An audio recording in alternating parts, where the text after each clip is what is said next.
Hello, good morning and welcome to a very special edition of Land Rover Live. I'm Laurie Mayer and I'm glad you could join me for a very important day in the Land Rover Diary. Hello, I'm Veronica Hicks, and over the next hour and a half, Laurie and I will be giving you, Land Rover's guests, the unique opportunity to have a sneak preview of the new Range Rover, both in exciting locations around the world and in the showroom. Ich heiße Veronica Hicks und während der nächsten 90 Minuten werden wir Ihnen, die geehrten Gäste von Land Rover, die einmalige Gelegenheit geben, den neuen Range Rover sich anzuschauen. Et aux invités français, je vous souhaite très bienvenue. Pendant 1h30, on va vous montrer le nouveau modèle Range Rover ici dans le studio, mais aussi dans les lieux exotiques. Veronica took the words right out of my mouth. Well, at this very moment, in the four corners of the globe, celebrity guests are opening a window on Land Rover's world, taking part in what we've called epic experiences, journeys in which they discover more about the culture and the environment of the country they're visiting, the problems facing the communities, and the solutions which can be offered. Over the course of the programme, we'll be calling on them live to share their experiences with us. In addition, we'll be finding out a little more about the new Range Rover and keeping you informed of updates in Land Rover's world.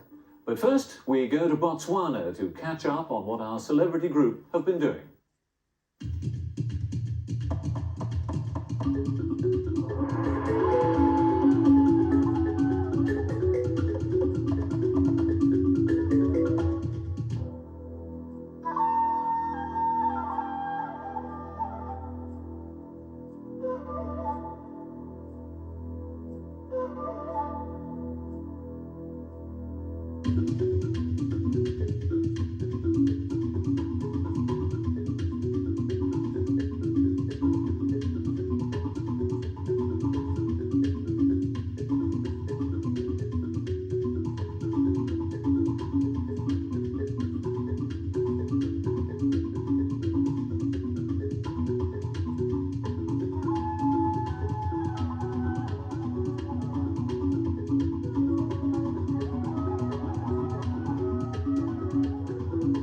Good morning, welcome to Botswana. This could only be Africa.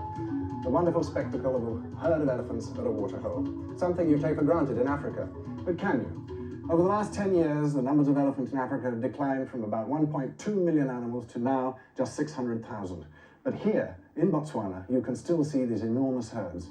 When they do come in these very large numbers, just through natural breeding or perhaps migration into the area, what sort of choices do you have to deal with it? Well, you see, one of the things that we find here is that as you look around, you'll notice that the vegetation is taking quite a hammering. But also that is because our neighboring countries, which have had internal conflict, these animals have moved from there and have come to the Chobe National Park, where they find that they are able to survive unhindered, unhassled, and that's why we're able to enjoy the scene here today.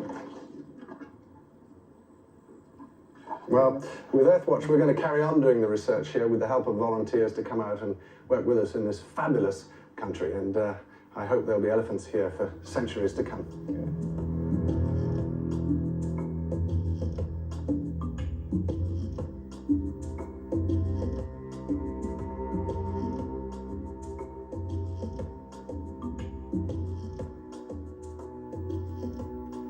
Well, now we can go live to join the epic experience in Botswana and join Alex Stevenson. Good morning to you, Alex. Can you hear me and how are things going?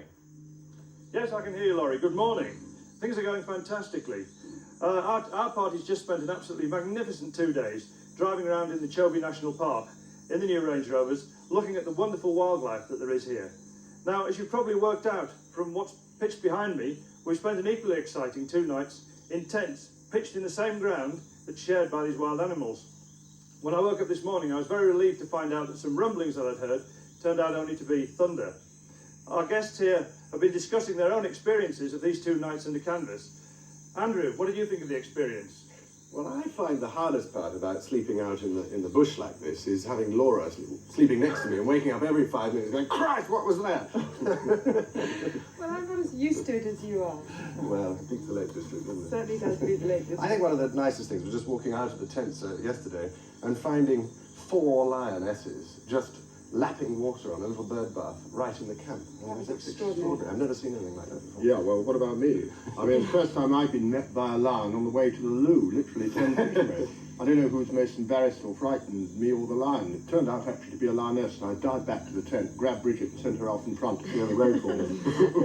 I thought Peter was teasing because he's a great family tease, and I came out somewhat reluctantly. Not because I was frightened of the lion, but because I thought, oh, well, this is not another tease. But there she was, large as life, very, very close, no more than 10 feet away, perhaps even less. And it was dawn, so our protection, which was supposed to be using a bright beam of a torchlight into their eyes so that they couldn't see us because of the effect of the bright beam, was somewhat ineffective against the dawn light. So we beat a fairly hasty but quiet retreat. Yeah, I got in the tent first.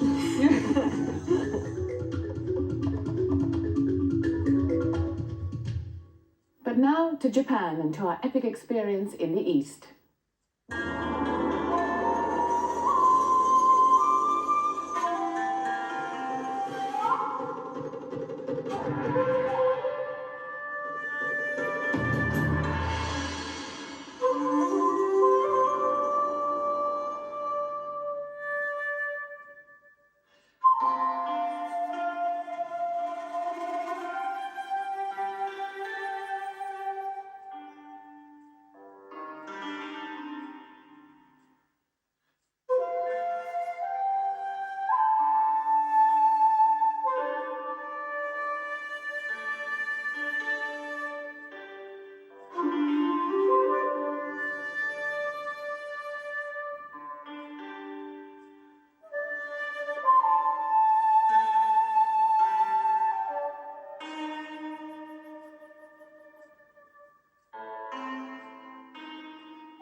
Now we're going to go live to the Gora Tea Hut in Gora Park.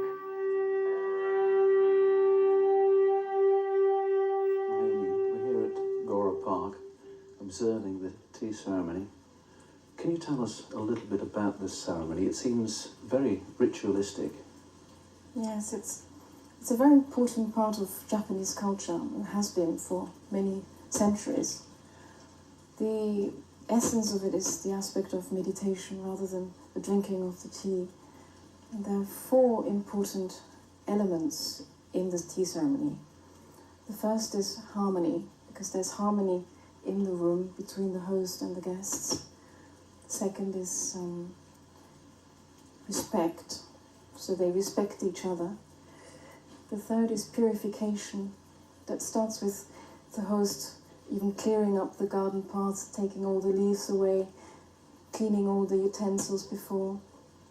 And the purification also applies to the purification of one's soul, of the thinking, opening the mind. And the fourth is tranquility. The tranquility is the setting of the place. It's wonderful here. Yes, it has that very serene feeling about it. Tranquility is an excellent word that really describes this. There's never a word spoken either from the host, neither from the host nor from the guests. Why is this? Because it is meditation. You look into yourself, you empty your soul and your mind to what is happening here.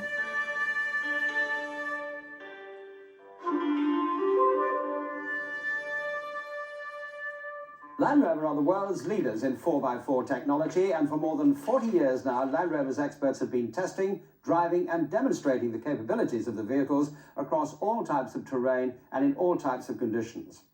Tom Shepard, author and consultant on four-wheel driving, captures this wealth of knowledge in the Land Rover Experience, the most complete guide ever published on 4x4 driving skills. It's a positive encyclopedia of information, advice and guidance for everyone interested in just what it takes to master the art of driving off-road with safety, security and a real care for the environment. The first edition was published 2 years ago and sold like hotcakes. And now Tom Shepard is bringing out the second edition of the Land Rover Experience, updated to include, of course, the new Range Rover. Take the world's finest diesel engine, acclaimed for its performance and refinement, and you've got a world-beating combination. The BMW 2.5-litre turbo diesel has been specifically developed by Land Rover and BMW engineers for its application in the new Range Rover. The project team focused on boosting the torque or pulling power at lower engine revs for excellent off-road performances. They also focused on engine breathing and cooling at all the angles and all the conditions that Range Rovers encounter off-road. On the 15th of July 1994, volume production of the new Range Rover began at Land Rover's all-new North Works manufacturing plant at the company's Solihull headquarters in England. Over £300 million have been invested in the design, development and production of the new Range Rover, and directors from both Rover Group and BMW were present to see Range Rover One roll off the line. But now another of our epic experiences that takes us to the beautiful setting of the Cotswolds.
Some of the party are at the Fox Pub near Cornwall Manor.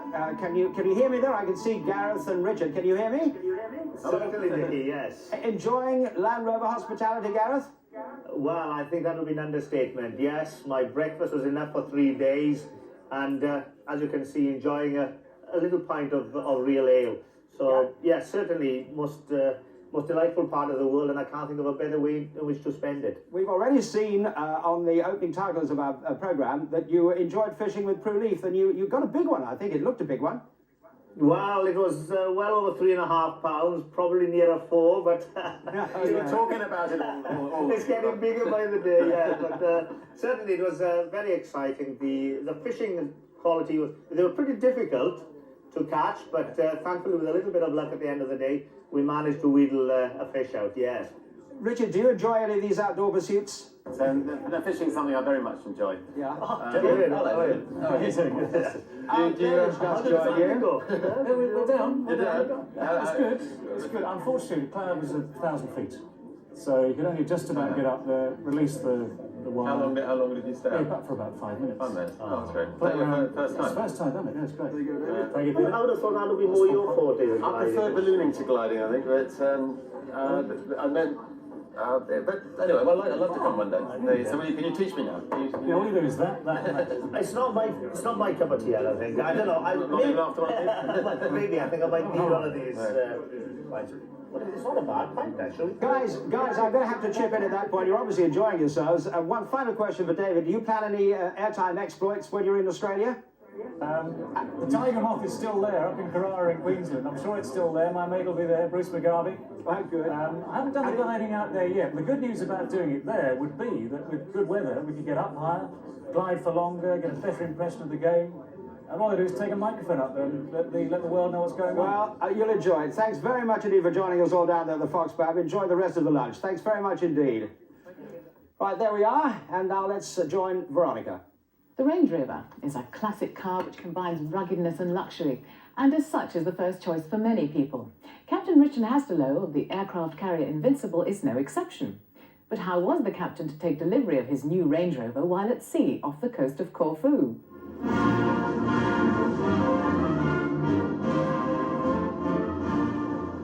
Dawn over the entrance to Corfu harbour. The Royal Navy's flagship aircraft carrier HMS Invincible glides through the narrow straits of the Ionian Sea between Corfu and the Greek coastline. Invincible's here, having completed a tour of duty in the Adriatic Sea, supporting the British forces in Bosnia. For the past 4 years, the Rover Group has provided the Invincible's captain with a Range Rover, housed on board for official business at all ports of call around the world. Now it's time for a replacement Range Rover to be delivered. Invincible is currently on deployment in and around the Adriatic and the Mediterranean. She's here in Corfu for a week of rest and relaxation, and we thought this was an ideal opportunity to replace the old Range Rover on board with the latest product, and this we're going to do. The only thing is, as you can see, Invincible is moored about a mile offshore, but this is not going to present an insurmountable problem to us.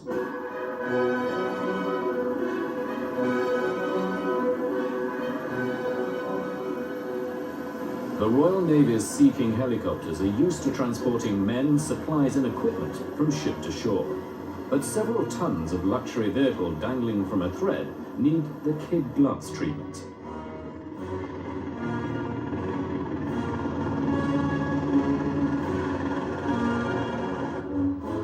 Invincible's pilots are perfectionists when it comes to pinpoint accuracy, but even they need a little human guidance to ensure their precious cargo ends up on the flight deck and not in the sea.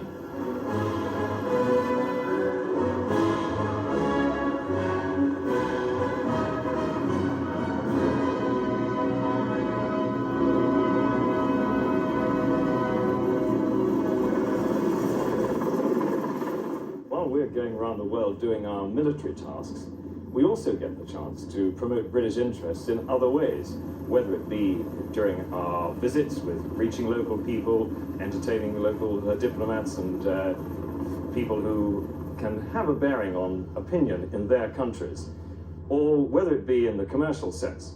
And we take those commercial opportunities that come up. We like to promote very good British goods, so it makes sense for us to have this affiliation with Land Rover. Here we get the chance to help in promoting the best of British, and at the same time there's a great benefit to us in having the sort of vehicle which will take us anywhere on any task we've got ashore. And it's the combination actually that the Range Rover gives us that's particularly important, because it's a very smart, prestigious vehicle for me to go and make my official calls in, for us to show off to local people and local business interests when they come on board. But it's also got the rugged qualities that on some of the roads we meet overseas, and we go to all sorts of places, mean that we can get our business done even if the roads are not of the best. That vehicle gets us to where we need to be.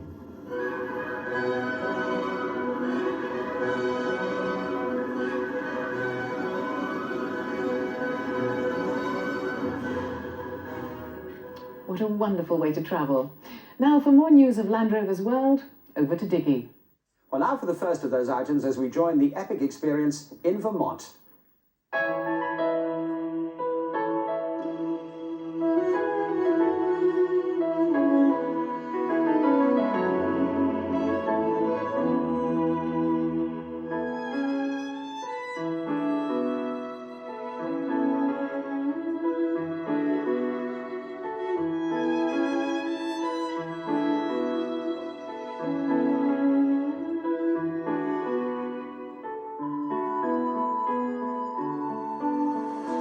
Fix this covered bridge than it is to build a new one or put the temporary bridge next to it to make it permanent.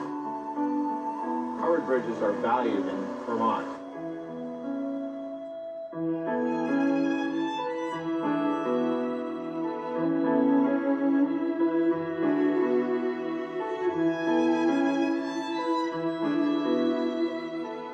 The state of Vermont has become very concerned about open land because tourism has become almost their #1 business in the state.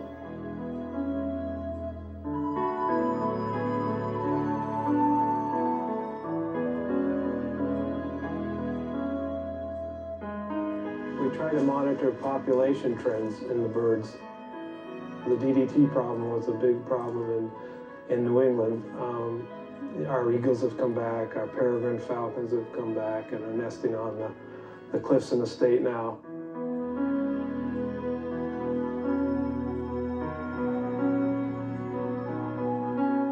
We've always felt that business is part of the community, and we've tried to integrate a concern for the community into our normal day-to-day business decisions.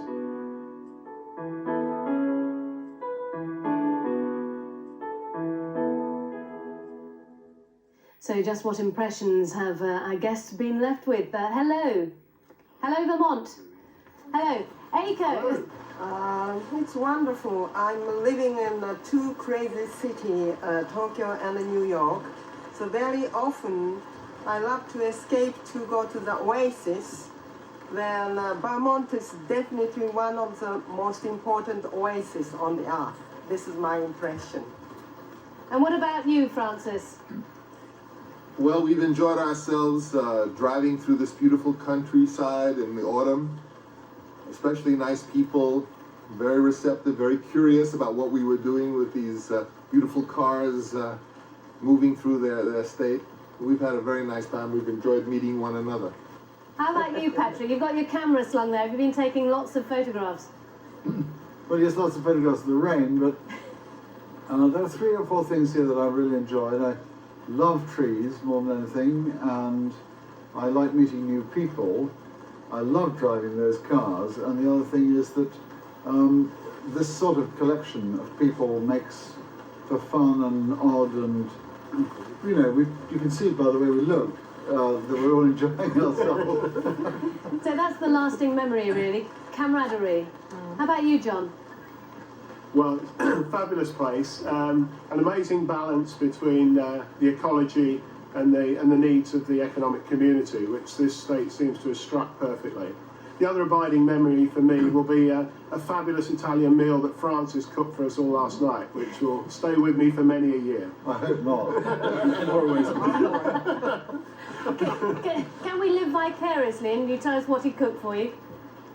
Oh, it was Italian, magnificent pasta and lemon chicken. It was superb. Delicious. Now, how about you, Bill?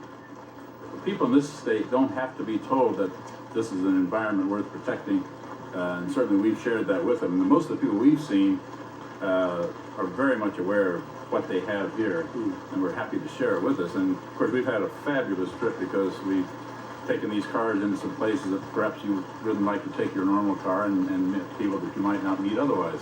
It's been a wonderful experience. Well, thank you very much. We'll let you all get back and get warm and carry on smoking your cigar, Mr. Mr. Volkoppola. Thank you very much. Thank you. And now we go to Jean-Michel. BBC TV's Top Gear team took the new Range Rover on a test drive for their show tomorrow night. We filmed them in a special behind-the-scenes sneak preview. It normally takes the Top Gear team 2 days to complete a conventional test drive. But the new Range Rover is something out of the ordinary. Presenter Tiff Niddell and his producer-director Ken Pollock wanted to try what's reputedly the world's most comprehensively capable vehicle over a series of different environments to gauge its complete performance. Nothing was left to chance when road testing the vehicle in the Scottish Glens around Blair Athol. Cameraman Jim Knights, helped by sound recordist Gordon Nightingale, install in-car mini-cameras and microphones to provide an added dimension to the action. The viewer gets to see the driver's immediate reactions on discovering every aspect of the Range Rover's capability to hold its own on tarmac, mountain, moorland and heather. Over the last 3 days' hectic schedule, the Range Rover's all-round performance is captured on video by the Top Gear team on the ground, in the water, and, for those with no fear of flying, in the air. Track there across to the other one, and then we're going to go all the way up here, and we're going to film on this ridge here. So it's about 1,000-foot drop there.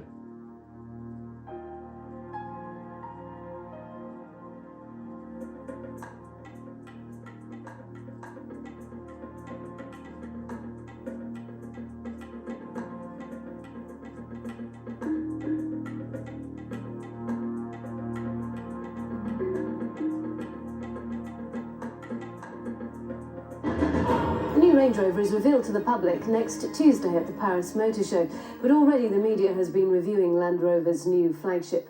Autocar, out today, takes an in-depth look at every aspect of the new Range Rover's design and engineering. Autocar's verdict? Effortless on-road performance and unimpeachable off-road authority. Australia's premier off-road magazine Four Wheeler headlines its coverage of the new Range Rover with the comment, "So good, nothing else comes close."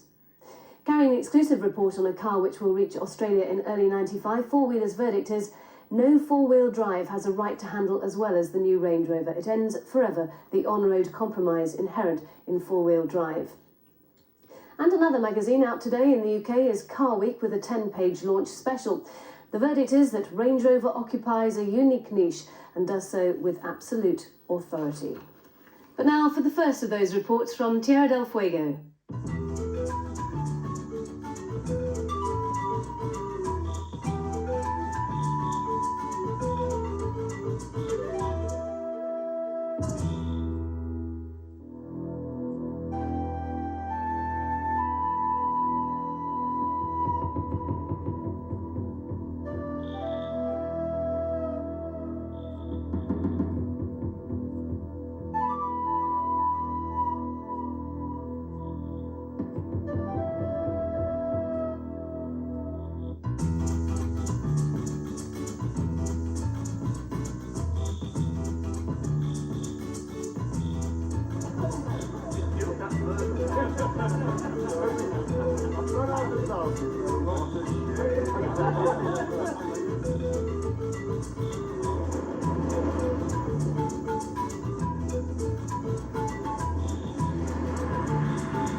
I think we can now, in fact, go over to our group there.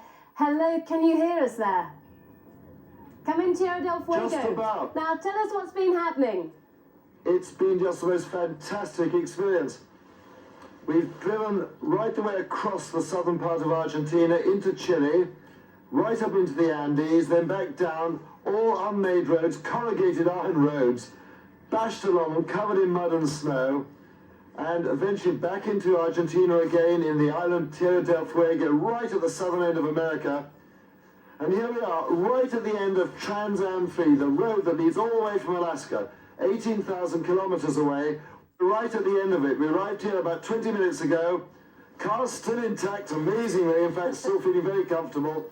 And there's nowhere else to go. It's just water from here, between here and Antarctica. Although it's cold and it looks like it's been pretty hard work, I did notice you both drinking champagne on the boat. Yep, it's been really hard work. British Airways were very generous and donated a bottle of champagne to us, which we drank on the boat coming over from Punta Arenas.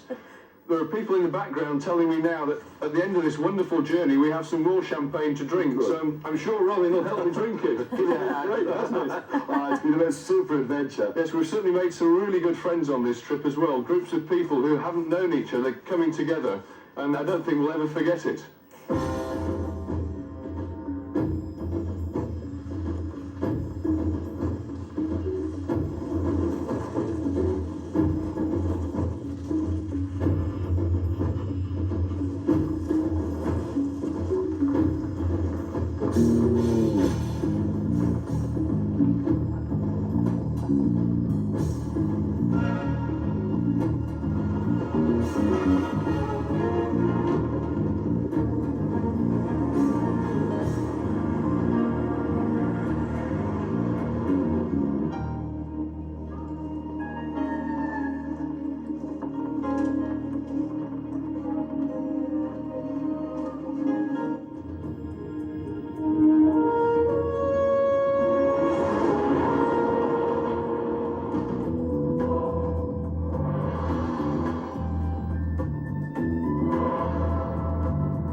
from this special launch edition of Land Rover Live. I hope you've enjoyed our exclusive preview presentation and our reports from all over the world, particularly Gerard Wager.